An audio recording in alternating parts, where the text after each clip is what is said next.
Okay guys, we're going to be looking at the fundamentals of Counter-Strike, and we're going to look at the concept of communication.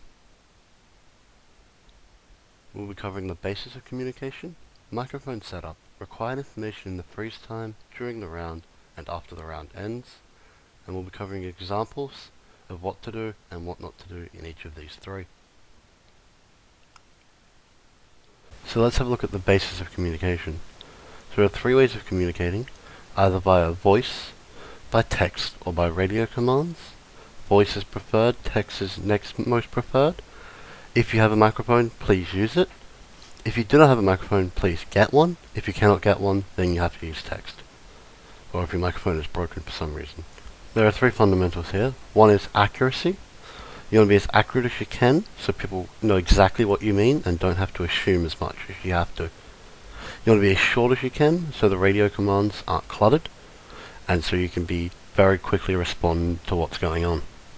You want to be as calm as you can to not inflict rage upon your teammates and make them being able to understand you very, very easily. Also try to keep the communication as clutter-free as possible so people can easily get the useful information they need. These are the things you need to consider for communicating in Counter-Strike, whether it's via voice or text communication. We're going to do a quick segment on microphone setup here. So microphone setup in Counter-Strike, you should go to the options, microphone setup, usually if you're doing it in-game.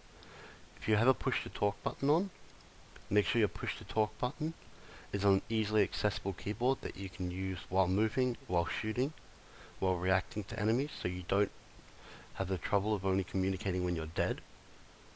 So you can easily call in rotates while you're shooting at guys. Also use your mic setup to make sure that there's not much background noise when you're talking or when you're not talking, so you don't sound like you're underwater or in a jet engine, so people can understand you clearly and be able to distinguish between what you're saying and any outside interference.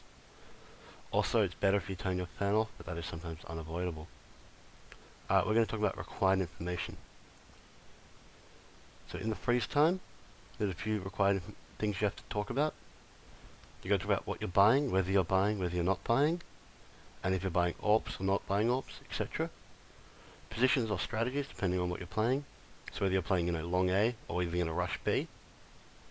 Drops, if you need a gun, if you don't have a gun, or maybe you need a pistol if you've got an AWP or something. Anything special. So say you're boosting up short, or you want someone to flash out long for you. This is an example here of good communication. As you can see, there's no clutter there. Example here of moderate communication, there's a little bit of clutter, and there's some confusion here. And an example of poor communication, there's absolutely no information here, and it's not good information at all. So that's the freeze time. And we'll cover it now during the round. This is where things get a bit more complicated. So you've got to cover position of where the enemies are, amount of enemies you see, what the weaponry they have if applicable, so if it's a AWP or not, where they're moving on your freeze cam, and how much damage you've dealt to them if you have enough time to get them out. So here's an example of good communication. So there's 4 things said. If you don't have enough time, you're going to have to say a couple of those things. This assumes there's only one at long. He has an AK. He's pushing up and he's heavily tagged. So this can entice a reaction of any of these 4 things based on your communication. Very quickly, very easily, very precise. Example here. This is moderate communication, not good, but it does provide some information. This is what it provides. And you have some clutter on the microphone. So you've got the third piece here, which is the clutter. You want to avoid as much clutter on the microphone as you can, and you want to be as accurate as you can. However, the moderate communication is better than no communication, but this communication is not better than no communication. No communication would be better here. You clutter up the microphones here so other people can't communicate. You're yelling, and you're also raging. So usually when you're raging, people aren't communicating as effectively, and therefore it's a bit worse. So that's during the round. Pretty much you want to be accurate and remove clutter as much as you can. Now there will be sometimes you cannot remove clutter, however, try to cut down on it as much as you can. So after the round, talk about what you're going to buy for the next round. Whether you're going to be buying or ecoing, this needs to be done first so people know what to buy. Whether you're saving any guns or equipment that you find on the ground, if you need someone to save an AWP, And also motivating your teammates by saying, good job or bad luck, depending on whether they win or lose a round. And again, anything special.